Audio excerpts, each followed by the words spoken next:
All right, what's up, everybody? Welcome to a rebranding of sorts. We are here at Fight Scrubs Podcast, episode 2, technically. We got Fword over there with his professional esports mic.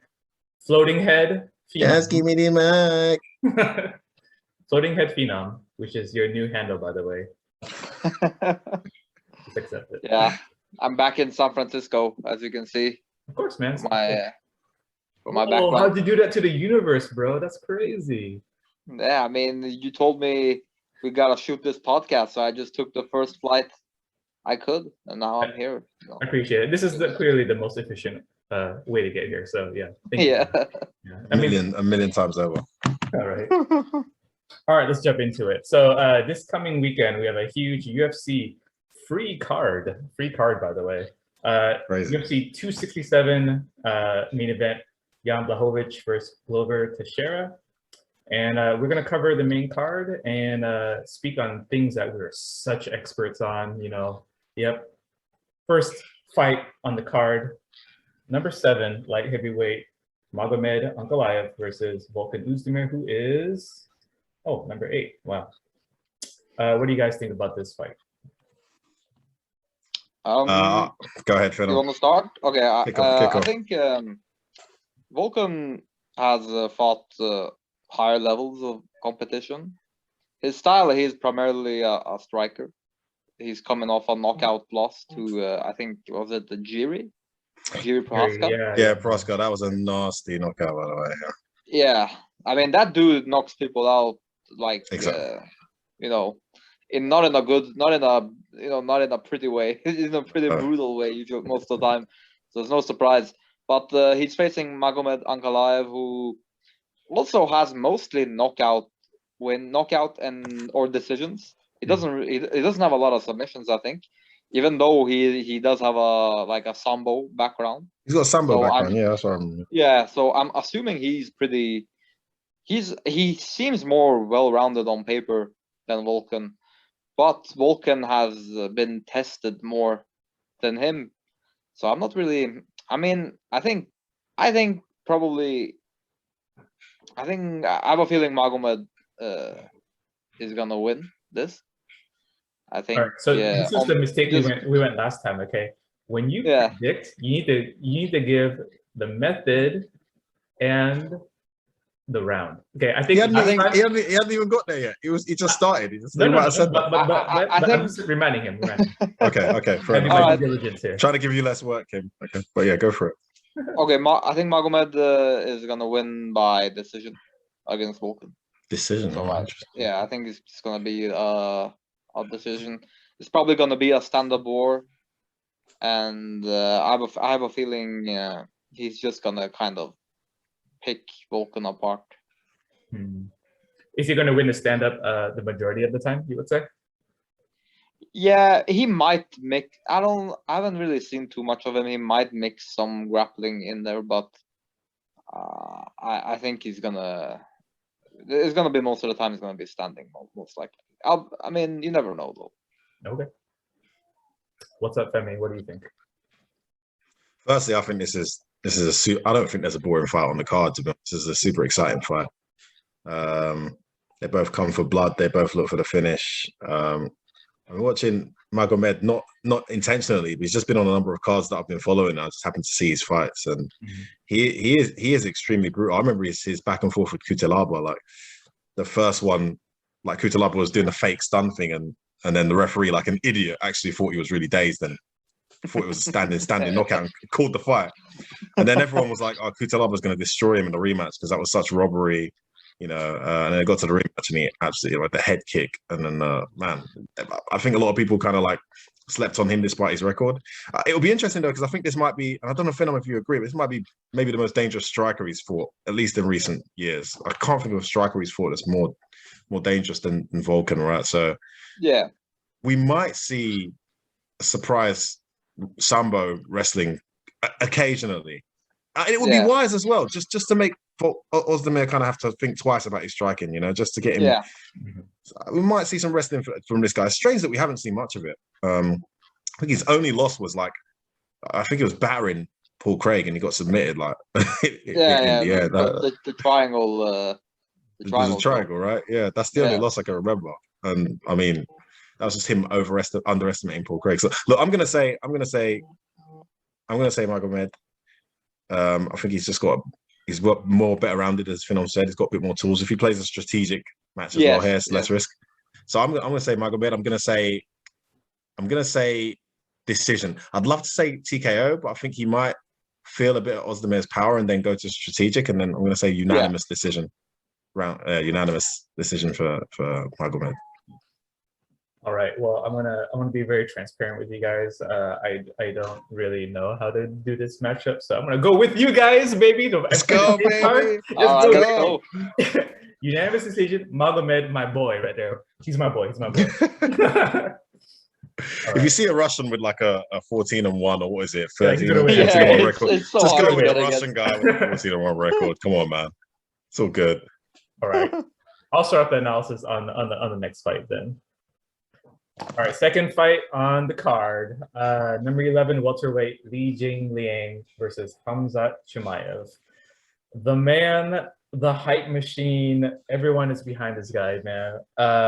Technically no ranking at the moment, but everyone says he's the next superstar. And the way he talks, this guy is fucking confident. He's gonna take on the way he talks. Though, can I just go straight in and say, did you watch the press conference? Did you guys watch that? I saw it. Yeah.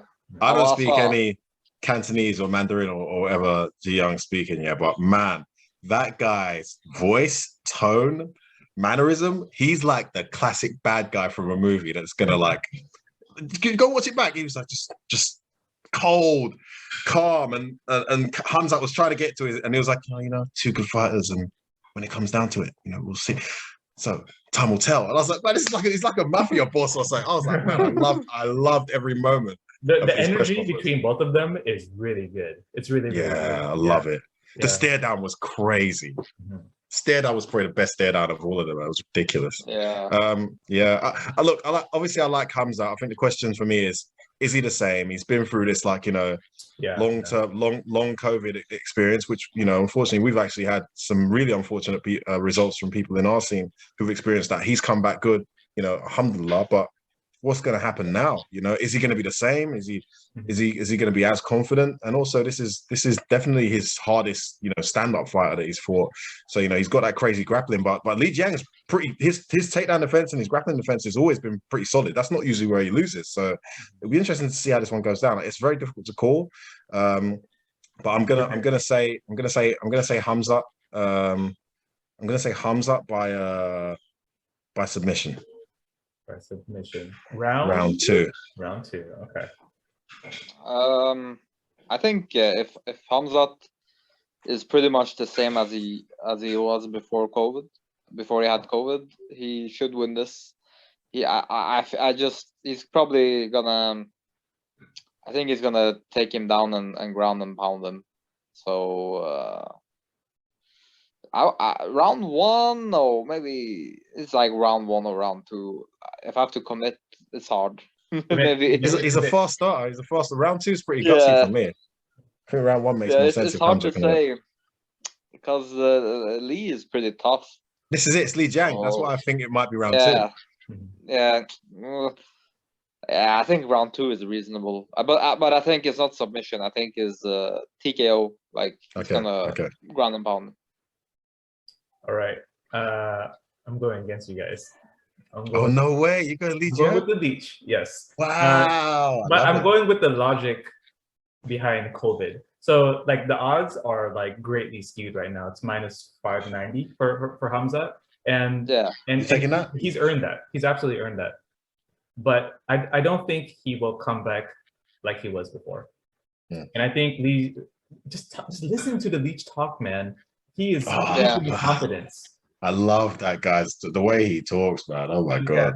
Like I think this guy is not for 1 second is he intimidated. I think he's gonna take advantage of this, just like against Ponzinibbio.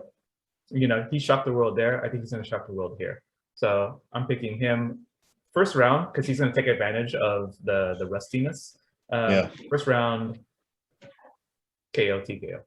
Wow. Damn. Wow. I like honestly, I was thinking of making a call like that.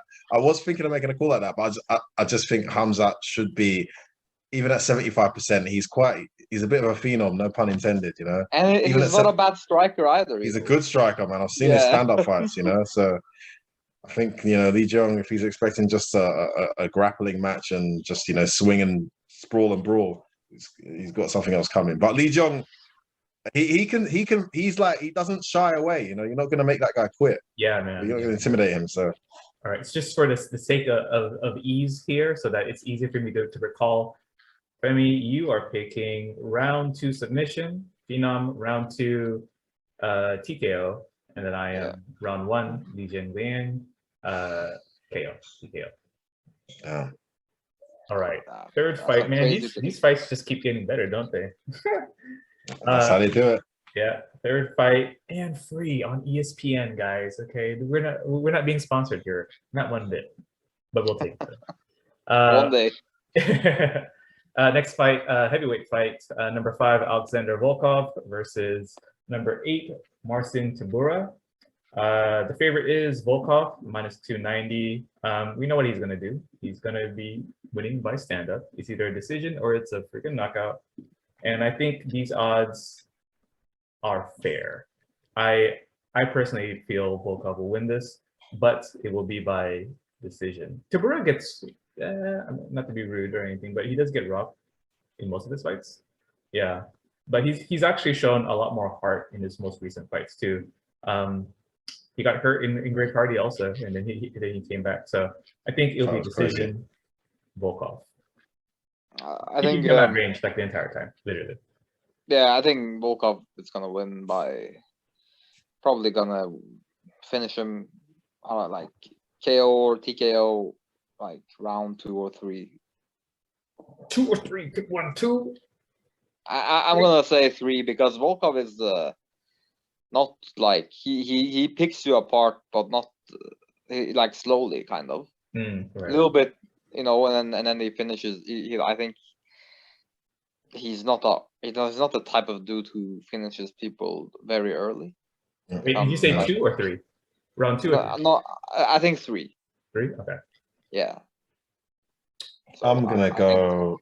I like that logic, Freedom. I'm kind of leaning the same way. I think Tybura's done a great job building up this win streak, but yeah, he does kind of lean with his chin, and his shots are sometimes very predictable. And I don't see him holding Volkov down for like 3 rounds, which I think is his best way to win this fight. I don't see that happening. There's also a really huge reach advantage for Volkov here. Like Tybura's arm length is quite small for a heavyweight, man. It's a massive disparity between the two of them. So, and Volkov's good at utilizing that, right? So I see him picking him apart, and I'd like to think he gets the finish, maybe late on. So I'd like to think Volkov wins by TKO in round 3 as well. TKO round 3. Okay. Yeah, Volkov. Okay, so you guys have the same pick essentially. TKO round 3, and I am same guy. Volkov decision. Decision makes sense as well. I was thinking about decision. Yeah. Okay. Well, I'm quite curious what you guys are going to think of the next fight. So, lightweight fight, Islam Makhachev versus Dan Hooker. Number 5 versus number 6. Another crazy odds, minus 650 for Islam. Oh man, that's insane. How confident are you? Insane. Put the money down. Put the money down. I think Islam is gonna win by decision. It's a 3-round fight. Islam usually finishes people like 4th round or later. So I think he's gonna just do what he does. You know, he's gonna grapple him, he's gonna wrestle him, take him down, control him. Maybe Dan fights his way back up, then gets taken down again, and then Dan is tough. He's gonna survive for as long as he can. So I think Islam by decision. Yeah. Okay. You wanna go next, Kim? Wanna go next this time? All right. So Dan Hooker, I'm a huge Dan Hooker fan. He's got the personality, he's got the fight in him, he's got the skills, but this is 2 this is like in what, 1 month's notice, and it's not enough time. It's not enough time to build the skills you need and the game plan against Islam. The only way that he would win is if he's always been planning on this, like in the long term, but still not enough time. I choose Islam. It has to be by decision too, because Islam is very different from Khabib. Like Islam is very calculated. He stands up with you the entire time, which is a risk that Khabib never ever dealt with. I was gonna highlight that. Yeah, he just went straight for the legs. So Islam's a lot more methodical, and then and then once he gets that first takedown, the next takedowns will come much sooner. So I think he won't be able to finish him, but decision. Yeah. I like that. I like a lot of what you said as well. I think also Islam, and it's a controversial thing to say, but I think if you look at overall skill set wise, I think he's more of a complete version of like a Khabib, in my opinion, because Khabib is incredible at grappling, so incredible at grappling that his stand up that it becomes more effective. But his stand up does have some glaring weaknesses, and I've seen him struggle in matches standing up when he's been forced to stand up. Islam's strength and weakness is that he's got a better stand-up than Khabib's, in my opinion, right? But his grappling is in the same league, maybe not as good, but it's in that same Russian Sambo elite league, right? So this is where he could be vulnerable against someone who's purely focused on striking and takedown defense and likes to set up traps and little things that you don't notice when you're watching a fight. You'd have to actually fight against the guy to understand how he's setting you up. He stands up for a long time sometimes as well, and the only thing that makes me feel like, okay, he should be okay in this fight is Hooker doesn't really have many one-punch knockout, kind of power situations, right? He's not really done that from me watching him. So Islam can afford to make a couple of mistakes if he's going to stay in the stand-up. But I do think the stand-up will be slightly in Hooker's favor. Islam's arrogance may allow him to engage in it a bit longer, which will give Hooker a really good chance, I think. But once he identifies those little niggling like setups, I think he'll go to what he knows. He'll wrestle him, he'll get him down, he'll tire him out. And I actually think he makes a statement and he finishes Hooker here. A month's notice. Can we just give a massive round of applause to Hooker for taking the fight? What an absolute legend. I love this guy. What a legend. No hesitation. His press conference was like, you guys are going to see. I love him. He's such a cool guy. But I think he gets finished here, TKO, late on, third round. Marcus. I'll say this. I'll say if Dan Hooker has, not if he has, he definitely has a chance. But if Dan Hooker wins here, he needs to fight not like he fought against Chandler. He needs to go forward. Yeah. Going backwards, circling, and then putting yourself against the fence. Obviously, he knows not to do that. But that's terrible against Islam. Yeah, great point. I mean, I've never seen him so upset with himself. If that was the strategy coming in, then it definitely wasn't the right pick. He needs to. Islam needs to pay for any kind of approach he's going to employ on him in this match. I mean, we've seen Islam lose, so he's not invincible. And he's lost by knockout. So this is not impossible by it's just the odds are not in Dan Hooker's favor. It's the reality. All right. So summary is I said Islam decision. I mean, you said Islam, but by finish though, right? Yeah, I said he finishes in late. Yeah. What round? What round again? Last for third round. Third round. Okay. And then Phenom, you said also decision, right? Yeah, that's a decision. All right, here we go. Title fights. Hell yeah. For the real bantamweight title. Poor Aljamain. Yeah. Piotr Jan, number 1, versus Corey Sandhagen, number 3. This one's gonna be very interesting. I think we might have opposing thoughts here. I don't want to delay things, right? Because I know we're on the clock, but can we get your opinion, Kim, on the background here? Because a lot of people are saying Corey did beat TJ, so he is clearly in this is a legit title fight, and Piotr Jan was definitely going to beat Aljamain. Aljamain was fading. What do you guys think of those comments? That's what the public's generally spouting out there right now. Do you agree with that? I mean, and if you do, why? I'll start off. Yeah. I do agree with that. I do think Corey beat TJ. I think TJ did a great job coming off of a suspension, but he just held them. He just held them, and if judging was a little bit more accurate, Corey would have gotten the nod. And I think the matchmakers also mentioned that to him backstage. With that being said, I also think Petr Yan, he was winning. He was winning against Aljamain. So he made a mistake and he lost to that fight. You know, sometimes you beat yourself. He lost to himself, yeah. Yeah. So this fight is, I mean, I joked about it, but in a way, it's very much the legitimate title fight. I think Petr Yan, super technical, doesn't make any mistakes. He really doesn't. Corey Sandhagen, taller, rangier, more unorthodox, and has more ways to win. And because of that, I choose Sandhagen. By finish, Wow. late, because Petr Yan is that guy tough, skill, tough. He's like the complete package. But in this case, I feel Corey has learned from the TJ fight, and what he learned specifically was don't rest on your laurels. Like, be that killing machine that you are, and he will do that, and he will get a finish. Fourth How does he finish him? That's tough, man. That's tough. Flying knee. It's going to be TKO KO. I mean, I don't know if I can pick though. I don't know if I could pick that tag. It's not going to be submission. Probably something foot based. Foot based TKO 4th round. Phenom, take it from there. Beat my analysis, bro. Well, I think this is the most. This is my favorite fight on the card. But first and foremost, Phenom, is this a legit title match in your opinion? These two are the best in the division right now, based on recent form. I mean, I guess you agree Corey beat TJ, right? Or do you disagree with that? I think he beat TJ, and I think Aljamain saw an opportunity and took it. So but I think these two guys are the best in the division, and is also a really good stylistic matchup. Petr Yan is an excellent, like, really good striker.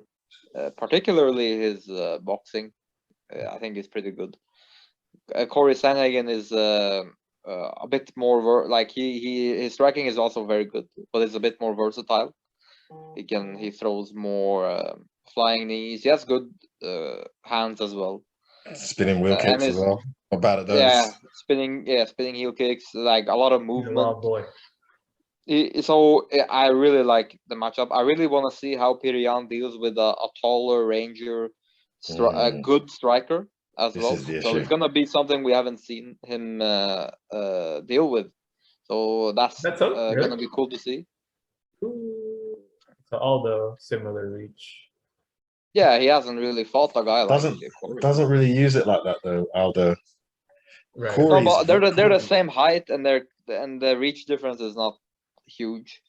But most importantly, him and Aldo are similar height.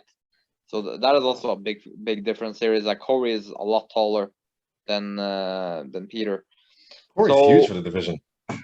Yeah. Corey and the other dude, Sean O'Malley, they're both fucking. Oh, they're massive for the division. Yeah, they shouldn't be in the. They shouldn't be in the division. No, definitely not. Yeah, so they're a bit like how I say, like weight bullies.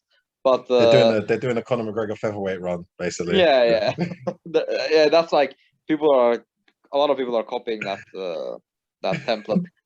But I think we're gonna see more grappling from Yan, and I think his grappling is probably extremely. I think is a bit underrated. Like, wait, am I ignorant? Does he have grappling?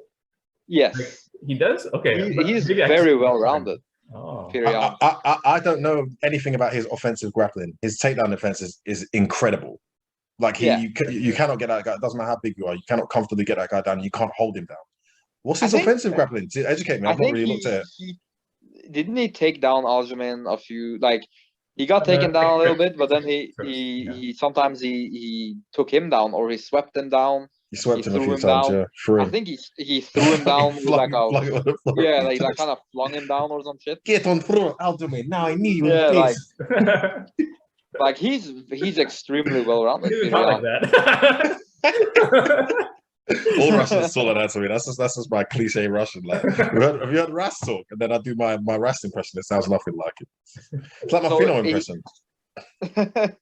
Well, it's not gonna be like TJ. I think where his grappling is more just holding Corey. I think his grappling is a bit more threatening in that sense. He's Progressive, his Passing trips guard. and you know the sambo, the sambo. They have a little judo in their grappling style with the trips and all that. And so he has a bit more, how to say, unorthodox grappling that Corey has to deal with. And I don't think Corey's grappling I think, is not exactly his strength. Like he's been taken down by Aljamain and submitted pretty easily. It's pretty early, but yeah. I mean, it was like, well, how long was that fight? Like 1 minute. But yeah, true. So I his grappling's decent though. I've seen him hold his own. He's got a decent offensive guard on his back as well. Not that he's going to be able to threaten Piotr Jan, but maybe it'll be enough to get up. I don't see him just sitting there and accepting position. Yeah, but true, he's gonna fight like back. You know, obviously he's gonna fight off his back and try to get up and that could get him subbed, I guess, to strengthen your point. Or he's gonna try to keep it standing, right? And this might open up the striking for Peter Jan as well. You know, this might allow Peter Jan to find openings in the stand-up if he can kind of try to impose that wrestling threat. Because I think if Peter Jan only goes into a full-on stand-up war against Corey, I actually like Corey's chances then. Yeah. You know, then it's kind of hard to bet against Corey. Mm. But I think Peter Jan will win by mixing a lot of different, basically mixing up a lot of different styles. Like he's gonna stand with him, and then he's gonna grapple with him a little bit, and then you know he's gonna go the full MMA route to get this win. Does he get a finish? Does he get a finish though? No, I don't think so. Peter Jan is also not early. He's not a fast starter. First of all, he takes his time, especially in a 5-round fight, and I don't see him finishing. I think he's gonna win a decision. So, but it's gonna be an entertaining fight. It's gonna be should be a great fight. Oh my god, should be awesome. So I have Peter Jan by decision. So this card is at like 11 a.m. for me. Like, what is it for you guys? Well, if it's at 11 a.m. for you, I'm fucking sleeping. So I'm gonna see it the day after. Oh, yeah. Yeah. Yeah. I mean, I'll probably be watching it, mate. No, me. I'll be watching. I always find a way. Listen, I'm really excited about this fight. I think Corey stand up and range and technically he's just got a lot more skills and options than Jan. But I think Jan has kind of like fighting spirit that I'm not sure Corey's been exposed to, especially in 5 rounds. So I actually think if Jan plays a strategic fight, similar to what I said about Magomed earlier, and mixes in some wrestling, because he's got to be up close. He can't fight this fight at range, right? He's got to put himself in the danger zone and be kind of like he's got to be at ground zero almost, at grappling range, right? Because Corey's just too long, and Corey uses his legs as well. It's not like he's long and he's only using his arms. His kicks are just super deadly too. So the longer you stay out there, the more likely you are for him to set you up with something and catch you. So look, I think Corey actually wins the first couple of rounds. I think he strategically like kind of outclasses him, and Piotr probably changes up his tactics and starts wearing on him. So I've actually got him winning by decision. Jan, late on. Yeah. Okay. Yeah. I think he'll take Corey to places Corey's not been, and we're going to find out a lot more about how tough Corey actually is here. I could be wrong, maybe he can handle it, but I think he there's a little bit there from what you just said about like Corey's like maturity in the game. Like it seems like his logic is very, very sound, but it feels that his decisions how he feels about his decisions in the past where he's lost are not so much on him. That's what I've taken from it. He's like, well, I should be winning here because TJ's not doing the damage, but it doesn't matter. This is MMA. Like, it's still a sport. So you have to play that sport up to a certain point. It's not a street fight as much as people want to say. Cool. All right. Let's see here. In summary, decision, Jan. Decision, Jan. You said decision, right? Phenom? I think. I said decision Jan. Yeah, same. Same. Okay. You guys always pick the same, man. Shit. I thought he picked Corey actually for some reason. Yeah, no. No. I said decision Jan. That's No, I me. think That's me. That's me saying it, that Corey's gonna finish Jan.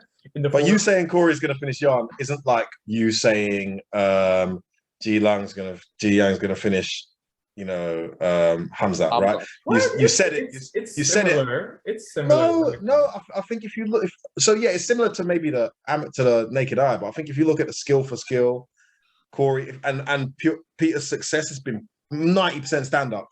Mhm. I think stand up plays into Corey's hands. I think logically, I can understand someone thinking Corey's going to win this. I get it.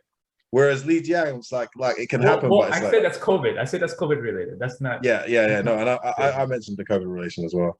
Yeah. So- That's, By the way, But my point is, this is an exciting fight. It's a very hard one to call. just a warning. Uh-huh. I have 1% battery. Oh my god! Get to the Alright, next main one. event. Let's go. Main event. Hey, Get to the charge next your one. phone. Main event. Main event. All right. He's obviously on iPhone, isn't he? Guaranteed. Yeah. Cool. Jan Blachowicz, champion versus 1% battery for Jan Blachowicz. Oh my god! Go on, Phenom. You go first, mate. All right. I think Jan Blachowicz is gonna win. I think he's been on a tear recently. I think he's really like his fight IQ has improved so much, and I don't see Glover's wrestling or grappling being good enough to really threaten Jan, and I don't see his stand up really doing much against Jan either. I think Jan is too smart. He has a lot of power. His timing is great. And I think decision or KO. Glover is pretty tough. It's very tough. Glover is pretty tough. It's hard to say, but he has been knocked out before. A few He can times. definitely get I mean, knocked out. Jan's a lot. He's lost like 8 fights also, and he's been knocked out too. He's a different Jan, man. He's a totally different Jan. But yeah, he can still get knocked out there. I agree. Yeah. I think Jan Blachowicz is definitely gonna win, but how? I see him winning by. Back your battery is there. I think. All right, I'm gonna say, like head kick in the Damn. 4th round. Head kick. Wow, rock Okay. hold all over again. Hey, man. I crazy love it. guy. All right. Okay, I see. Hey, he's got a head kick knockout before. It's doable. Let's Alright. let's just make it interesting. What round? What round again? 4th round. Fourth round. Everything's happening in the 4th round on this card, by the way. Okay. 4th Yeah. round that's the round. I actually disagree. I think Teixeira wins this one. First round KO. No, I'm playing. No. I think with respect to Glover, if you look at his recent wins, a man for his age, what an absolute monster. But it's been guys emptying the tank against him very early, battering him, and him just having this lion heart and incredible like fitness and stamina and durability, and coming back and absolutely annihilating it. His fights have been some of the most exciting fights I've seen in recent times for UFC. You cannot predict that stuff. But I think Blachowicz has seen that now, and also Blachowicz is way more strategic than those guys who he pulled that off against. So I actually think Blachowicz is going to win this one early. I think Glover makes similar mistakes that he usually makes in fights early. Gets too comfortable, eats a lot of shots, but he doesn't come back from them against Blachowicz. I think round 2 TKO. Ooh, Yeah. Okay. This podcast should just really be called Fword and Phenom versus Kim, because I feel the opposite. No way! Are you serious? Wait. You actually believe? Okay, talk to me. Okay, I'm keen to know this one. So has Glover faced opponents as dangerous as Jan? Totally. He totally has. Of course, yeah. 100%. And he's been knocked out by a few of them too. Yeah, of course. But his pattern as of late is that he's not overcome, but he's gotten better at this. What you did mention about him getting rocked in the beginning, though, that is 100% true. He always gets rocked, and then he always gets rocked, and then he takes him down. That's the pattern. It's like he plays around a little bit, and then take him down. But do you think the wrestling gap between him and Jan is that significant? I don't think that it is, but I think Glover will make it work because Glover's stand-up is amazing as well. He doesn't kick much, but his hands are good. Jan doesn't kick much either, but his kicks are better than Glover. I kind of feel that this is going to be a really, really drawn-out fight, and it's really surprising to hear, but I think it's going to be a decision, and Glover's going to win. Wow. Yeah. Decision, man. That's fascinating. They've both been out for a very long time, though. They've been out for like a year, basically. So you have that sort of playing into the equation. And I don't know, man. This is Glover's last chance. I have a feeling. I have a feeling that he's putting everything into this. Sounds silly, obviously. Everyone should put their heart into a title fight, but I feel good about that pick. So Glover, decision. Both of you guys think Jan's gonna win. 4th round head kick, Phenom says. And then Fword, what did you say? 2nd round TKO. 2nd round TKO. Can you explain the limb that is used? You're gonna get you're gonna get Glover getting into his usual habit of like being in your face with the hands up, ready to do some boxing. And I think he maybe gets uppercutted through the guard, then an overhand right, does it on a turn, done, game over. Doesn't come back from that one. Is what I predict. All right. Well, welcome to another episode of Fword and Phenom versus Kim. Just kidding, guys. Just kidding.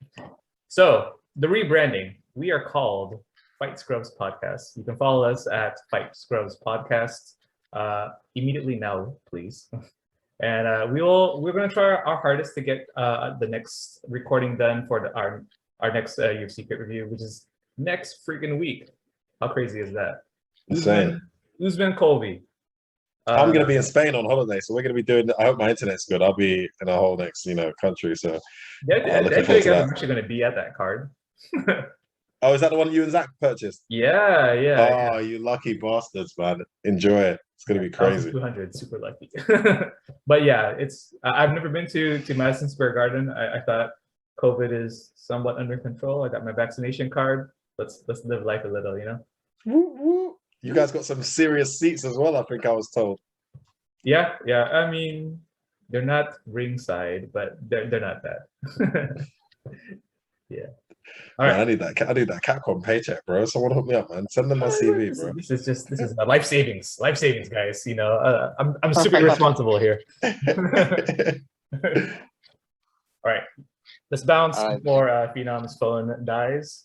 So, I've got to say, for an iPhone, that 1% lasted a very long time, bro. It's an Android, that's why. Oh, that explains it. Must be a Chinese Android if 1% is lasting 10 minutes. They're pretty good at that. All right, guys. All right. See you guys next episode. See you guys. Bye-bye. Right. Take care. Later.